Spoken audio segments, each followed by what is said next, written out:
Hello, everyone. Welcome to our second artist talk that accompanies our latest exhibition, Controlled Multisensory Explosion of Moods, Colors, and Textures in Abstract Art. My name is Agnes Wludyka, and I'm the curator of this exhibition. And tonight, I will have pleasure to talk to Anita Le Sech from Jersey. Hi, Anita. Hi, Agnes. How are you? I'm okay, thank you. And yourself? I'm very good. Thank you for a Monday. Thank you. Yeah, for Monday, exactly. It's a bit of a rainy Monday on both ends, but Yeah. maybe we can pick up the mood a little bit, Yes. Let's and hope. get some breath of fresh air. I'm sure. I'm sure about it. So just to remind to everyone that you can ask Anita questions and write comments in our comment section on our YouTube channel. This conversation is obviously live on our YouTube, but it will be available afterwards as well. This talk will be held in English, in English. Sorry. So if somebody, yeah, you can always switch to subtitles, but it's also important. And I wanted to say that you can see because I will present a small selection of Anita's artworks, obviously, as a PDF file during this talk, during our conversation. However, the rest of Anita's works you can admire at our exhibition on our website at maletegallery.org. And also I wanted to say that we also have a little display of AI generated images called Conversations with the Algorithm, and we like to which is available below the main exhibition, and we would like to have dialogue with our audience about that, which is this is a very interesting topic as well. Okay, so without further ado, I would like to introduce our guest and start talking. So please relax and enjoy our conversation. Anita Le Sech is an abstract artist from Jersey Islands. This is the part of Channel Islands, and she has traveled extensively over the years. She creates colorful and textured, large format abstract pieces, and she has exhibited all over the world, and she has been commissioned in many countries as well. So I just wanted to, while I talk to Anita, I wanted to present a little PDF file. So Anita is writing, the large format abstract pieces I produce are a display of lines, color, and texture, translating into an artistic vision. So Anita, I wanted to ask, let's start with the moods and emotions, the same line that we have on our exhibition. Do you have to be in a specific mood to start painting? What kind of emotions you would like to transfer to your canvas? Yes, I think it's really important to be, first of all, in the right frame of mind when you're painting. There are many days that you just think, oh, I could do a painting and not actually be in the right frame of mind, and I will keep away from that canvas because I know I'm not being truthful to myself if I'm going to be painting. So I need to be in some sort of emotion. Now that can be a happy emotion, that can be a sad emotion. And I think that you should sort of connect with your emotions and moods to be able to transfer that onto a canvas. So, for example, this particular painting, Dream Clouds, was done in 2011. I was still living in Jersey at the time, and it was a very emotional time for me because of my father, who was slowly I guess dying in many ways, getting old. And I'd moved back to Jersey to look after him. And it was one of my first paintings that I did back in Jersey when I went back to Jersey to look after him in 2011. And I portrayed this emotion onto the canvas without really realizing that that was where I was. And of course, the painting is extremely it's quite a low mood in color, but it's also a kind of a dreamy kind of painting, hence why I called it Dream Clouds, to sort of see where my mindset was. And so I do think that emotion does play a big part, and mood part into how you transfer that onto your painting. And I can certainly see it in the years that I was in Jersey when I was going through quite a lot of emotional time. Yeah, Reflected in my artwork. of course. And do you do any sketches before, or is it just pure emotion that you lay on canvas? I sort of have an idea of what I would like the canvas to look like before I start. I think it's good to sort of have a sort of idea of color and also style. For me, I quite like circles, and I like the sort of infinity kind of way of painting whereby the lines don't ever end.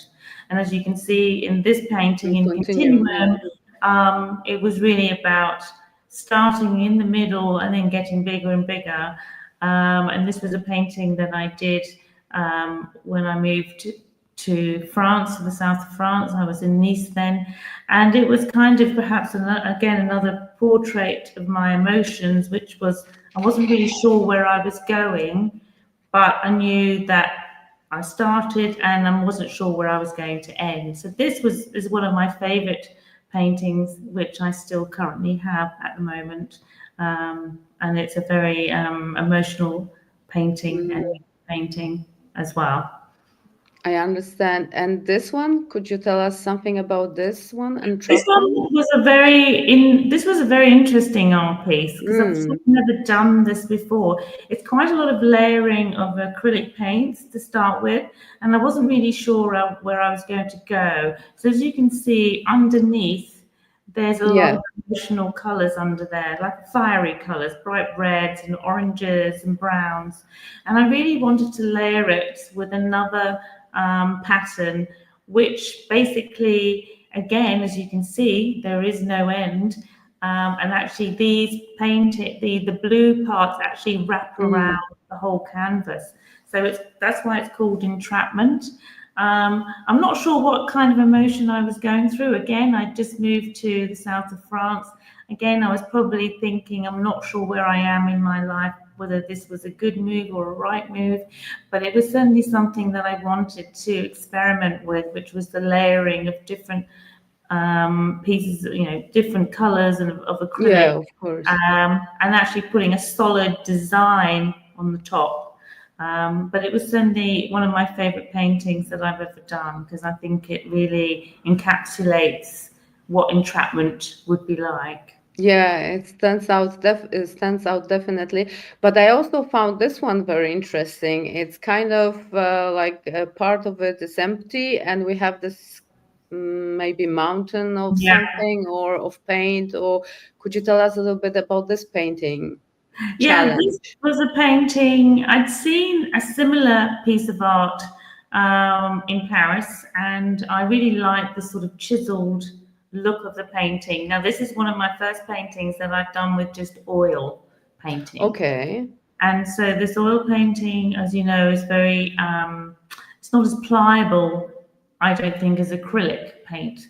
So it was kind of trying to get this challenge. I wanted to get this space where there is nothing and there is space to move into something. And then this challenge is basically climbing up a mountain for me, which can be a challenging thing to do to get to what you want to achieve. But then you've got this white space where you can achieve the goals that you want.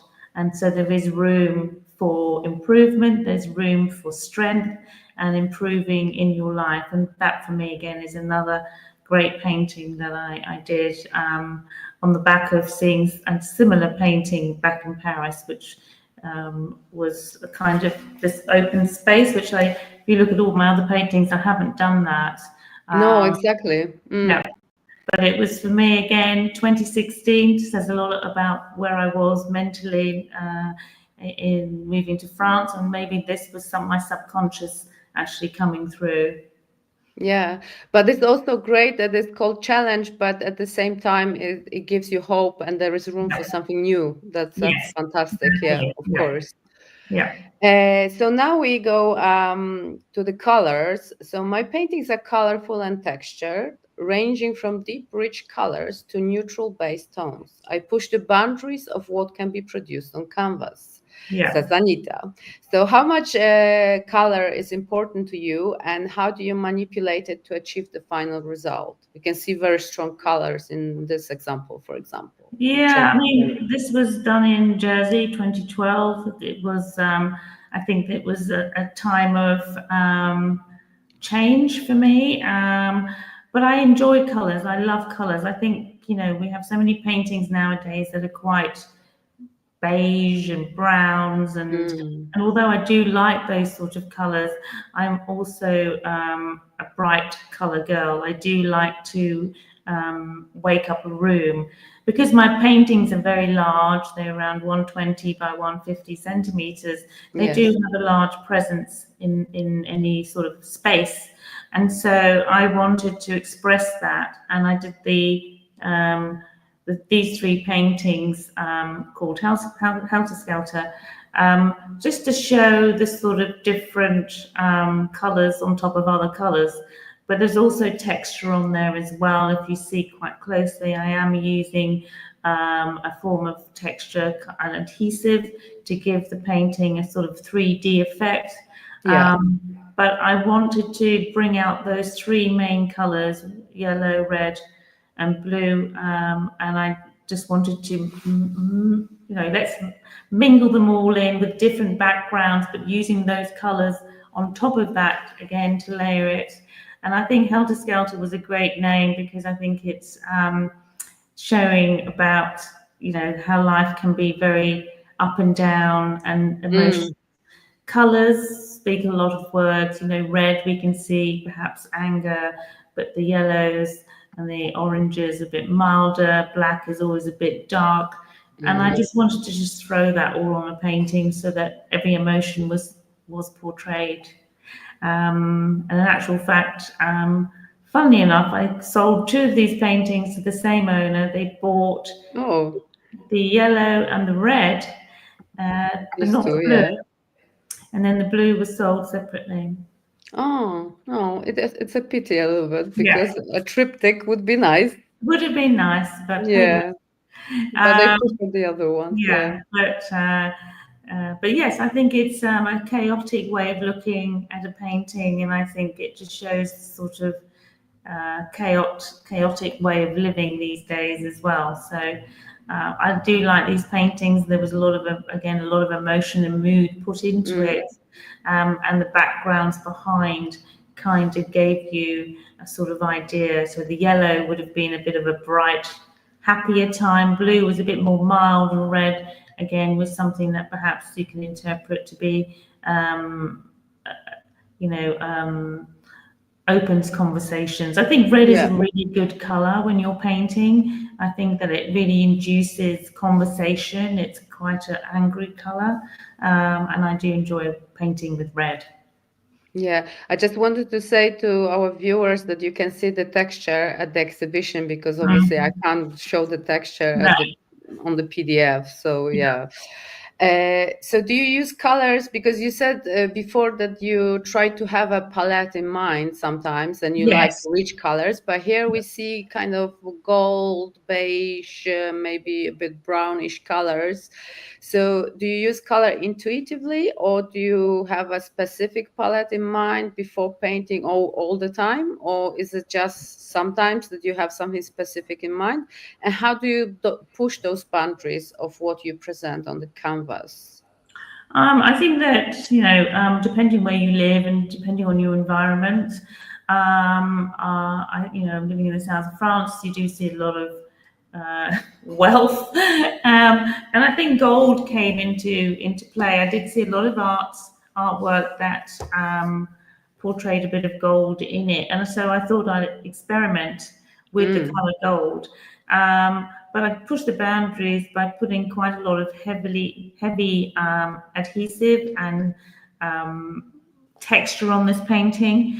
And I really, again, wanted to make it a little bit different. So I made it into little circles and added a bit of the gold and grey, the black and grey, to sort of calm the gold down.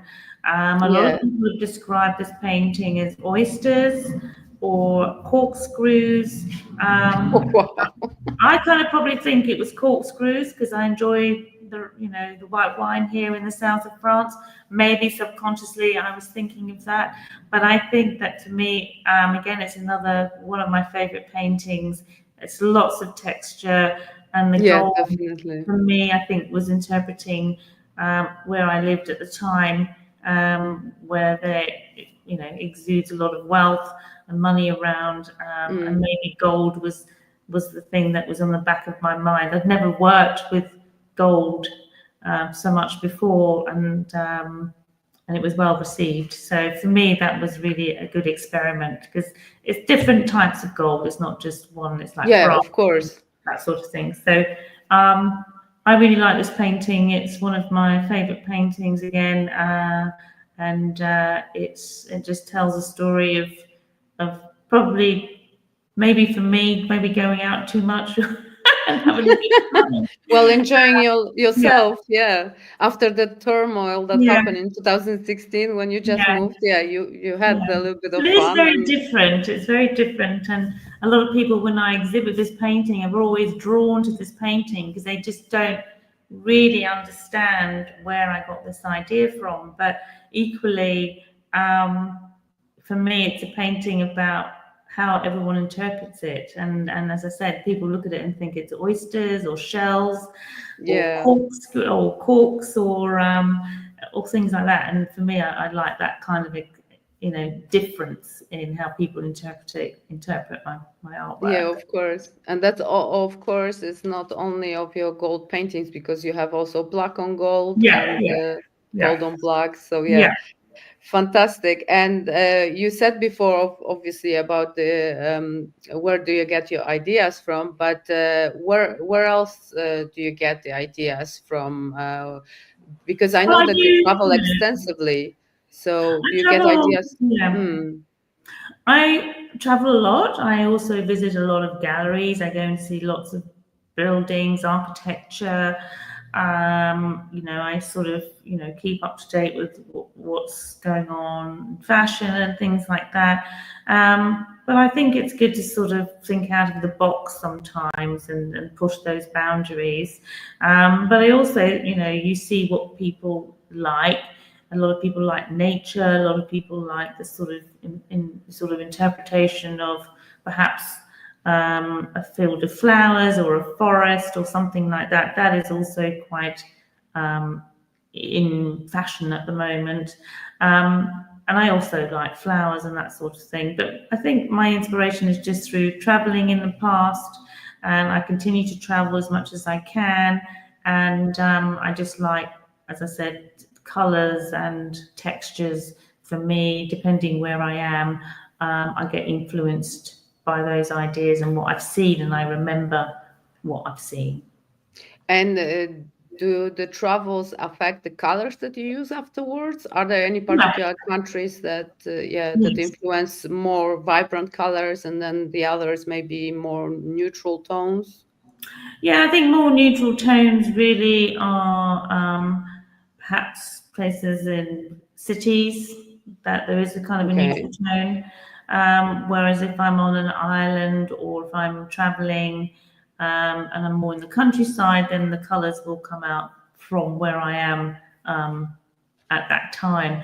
And I think it's subconsciously stuck in you. You don't really realize until you start painting that you're already picking the acrylics, you're picking up the paint and going, I want blues because I'm near the beach. You want to be really in tune with what your surroundings are all about. And I think if you are, then painting is a lot more easier and comfortable for you to do.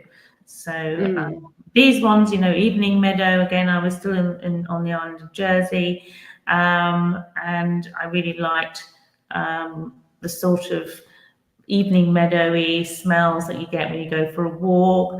I was out with my dog, we'd go out into the countryside, and you get this sort of feeling about the evening dew, the evening calming down, and how beautiful that is, especially in the summer. And you have the orange sky and the blues and everything. So for me, that was one of my inspirations on the Evening Meadow, which I really like. as well as some of the other paintings. I think that the poppy field as well, which was another one that I did, again, whilst I was in Jersey, and it was something that I quite like. It was being in touch with nature, and living in the countryside for me was a real bonus, and was reflected in my paintings again at that time. Of course. Yeah. And you write as well, my work strikes a balance between order, chaos, simplicity, and complexity. For texture, I tend to use an array of materials. So I just wanted to ask, so this is one of the textured paintings. I mean, all of them are textured, but you can see more texture in some of those more than the others. So how do you achieve such a specific texture, and what materials do you use? So we've heard a lot about acrylics, for example, but what else is? I've used cement. I've used stones. I've used wax. I've used glue adhesives. Here you can see with Blue Rush, that is a form of cement. So that was used with cement on the canvas. So you let that dry for a little while, and you basically then start applying paint onto that. But I like the fact that there's textures rather than it just being sort of 2D. I do like my paintings to have something that juts out just a little bit, that that people notice, that kind of roughness. I did use stones. I think one of the paintings you're going to show next will have stones in it. I think it's Heaven is. Yes, this one was actually stones and soil. Oh, interesting. Yeah, and I never worked with that before, but I thought, you know what, I'm pushing the boundaries and I'm going to do it. And so this has got everything that I just kind of mentioned to you. It's got the wax that's dripping down. It's got the stones at the top, and it's also got the soil and ground that I used on top, which I just threw on and hoped that whatever stayed on, which it did. And I wanted a lot of people look at this painting. It's been sold, but it's one of these paintings where people have said it's like a forest on fire. It's also a landscape. Some people even said it reminded them of an Oreo biscuit. Oh, that's awful. But I think they wish the top part was Oreos, because it does look a bit like Oreos at the top. I didn't have that. But I said, unfortunately, I didn't use Oreos on this one. It's ground and stones. But that was one of my more interesting experimental paintings, and it worked. Oh, definitely. And could I ask you, why did you name it Heaven is then?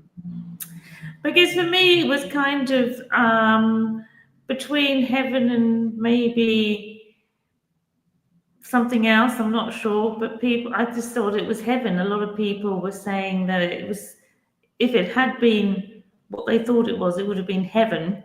But they also liked the fact that it just seemed like a very unreal kind of piece of art. Yeah, it does seem. And how did you find working with so many different materials in one piece? How was it for you? It was quite easy. I did the acrylic painting first. I did put a base underneath the top part of the painting, an off-white, and then I just produced what I had in my head. And I think, again, it was one of those really emotional paintings coming towards the end of my stay in Jersey. And I thought it was just one of those really interesting pieces. I'm not really sure what I was thinking at the time, but I think it was just one of those emotions where everything just came out, and it basically showed also that I used everything that I could get my hands on to produce this piece, and it worked. Yeah, fantastic. And I just wanted to ask, about this painting. It's quite peculiar, Green Orient. Was this after a journey that you painted that one, or? Yes, I've been away to the Southeast Asia, and I'd visited Malaysia and then places around that area, Thailand, and I came back from that trip, and I just love the greens and the oranges and the yellows that they have over there. And I decided to do something a bit different. So it was about sort of lanterns was what I wanted to achieve. And I just wanted it to sort of be, again, a bit chaotic. But I really wanted the green at the back to come forward and those red bits to sort of be there as it be, with a little bit of the yellow and everything. But I was very much influenced by those colours, and so that was my painting. Because my paintings are so large, of course, I need to be careful about not overdoing it. There's some gaps there. I didn't want it to make it look like it was just, a lot of people said it's ladders or whatever. I wanted to have some gaps so that you could see the background. But yes, it was definitely an influence from visiting Asia. That's why. We can't stop people having their own ideas about paintings. No. Can we? And how is seeing your works? Because I wanted to ask, because obviously we are exhibiting your works at the minute at Maleta Gallery, which is a virtual gallery. How is seeing your works in a virtual gallery space as opposed to the physical one affecting your perception? And what are the pros and cons of that? What do you think are the pluses and minuses in this instance? I think that when you have an exhibition that is a walk-in gallery, that people can physically come in, they can see the size of the painting, they can see the colors, they can see the textures, perhaps obviously a little bit more clearly because they are in front of it. But I also think the social aspect of it, they get to meet the artist, because hopefully the artist is there. And they can talk with the artist and learn different things instantly about the pieces that they're looking at.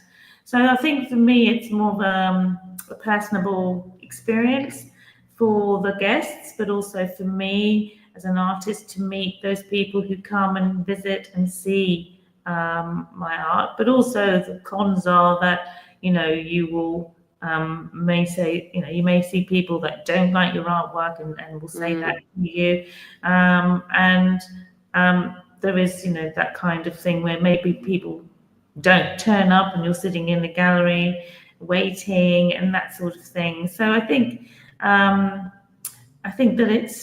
it's a very good thing to do, but I think that there are certainly pros and cons to it, and not every artist is up to facing their critiques or people when they walk into a gallery. There is a lot of people that don't like that kind of experience. As for digital experience, I think that we all have to move forward with how the art industry is moving forward in this world. Many people are very digitally, involved in looking at art just through the computer, and we do a lot of things now online. We don't really visit shops or anything like that, and I think that a gallery online is really just following the sort of things that other companies do. I think for me personally, being an older person, I prefer probably the old-fashioned way, but I do see the advantages of digital galleries. And I think that I have had some great experiences with digital online galleries. And I think that it is definitely a way forward. And I think we all have to be very open to that. And I think that it's a great way forward. I think it is the only way forward, really. Yeah, I think so too. And plus, we're not competing with the physical galleries at all, but we are also for those people who can't basically go out and enjoy the exposition physically. So that's so we can wrap up, and because I see we have some questions for you. So Anita, first of all, from Dryfująca Veranda, we have a question. Hi, Anita, love your works. The question is, do you view your art as a form of emotional release or reflection, or both? I think it's both. It has to be both. I think that when you paint, there is emotion in there, and with that emotion, you release tensions and whatever. Many artists say that they can't go without a day without painting because it's their kind of cathartic way of dealing with issues of day-to-day life. I'm not that bad. I don't need to paint every day, but I do. When I do paint, I really enjoy it, and it is cathartic. You know, you put your music on, you get involved with the canvas. You can be looking at a blank canvas for a few hours, which I've done many a times. And then there's other times I'm on that canvas straight away. I can't wait to get onto it. So I think that you have to follow your heart, your mind, and your emotions to release whatever you need to release. And it's so much better when you do. Yeah, for sure. And not just with art, but with everything else. Yeah, everything else in your life. Yeah. Put your music on and dance, you know, dancing, painting. You're in a completely different world. Yes, exactly. Yeah. Okay, Anna is asking lovely works, and her question is, I would like to know something more about your beginnings. So when did you start to paint, and what pushed you to becoming an artist? Well, I was living in London and I was working in the city for quite some time. In the end, I think I was in London for about 17, 18 years. What really shifted me, I'd always been interested in contemporary abstract art. I liked Jackson Pollock, Lee Krasner, Joan Mitchell. They were kind of, and they still are, my influences. So whenever there was an exhibition in London, which there were many of, I used to go and see them, as well as in Paris and in New York. And I bought a house in London, a Victorian house with high ceilings, and I wanted to put some contemporary abstract art on my wall. And what I did is I went to the local gallery where I did see some nice paintings, but they were very, very expensive. And I kind of thought, I really want to show art on my walls. I was very enthusiastic. And so I decided to buy a couple of canvases, and on the premise that I would probably replace them with proper artists painting. You didn't give yourself enough credit there. And so I did some paintings and I hung them on the wall. And I did one for my lounge and one for my dining room. And they were pretty, you know, I used cement and white. I remember one of my first paintings was just cement all over this big canvas, painted white with a black kind of trail all over it. And that was in the dining room, and I had a red dining room. And some of my friends came for dinner and whatever, and they were saying, "Oh, Anita, where did you get your art piece from?"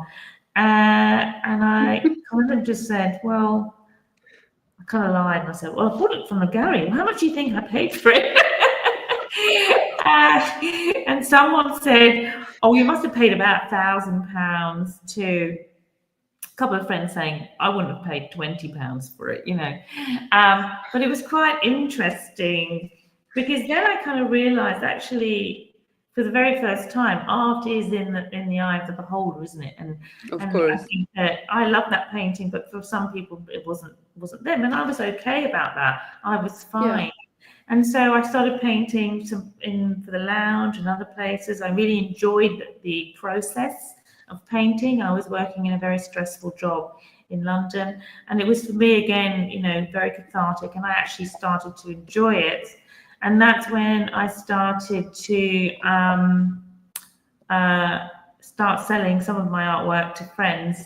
And then I was offered an opportunity to be involved in a pop-up gallery in Surrey, in England. And that was where I had my first exhibition, which was, I think, 2009.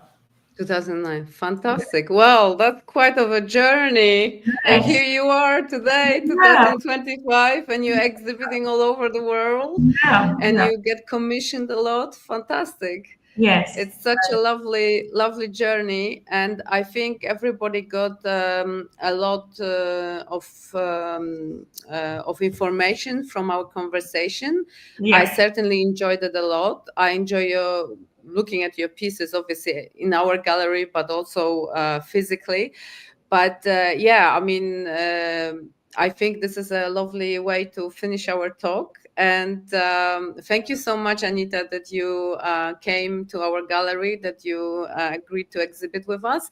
And also thank you so much to agreeing to talk with us and yeah, present your point of view, your inspirations, your techniques, and how you started, because that was very interesting for sure. Thank you. And if anyone is thinking of becoming an artist, don't give up on your dreams. Everyone can be an artist. Fabulous. And with this thought, we will finish our conversation today. We're looking forward to greet you at another artist talk. And for now, you can, as I said at the beginning, admire Anita's artworks at our gallery, meletagallery.org/gallery. So thank you very much. Good night. You. Bye. Bye-bye.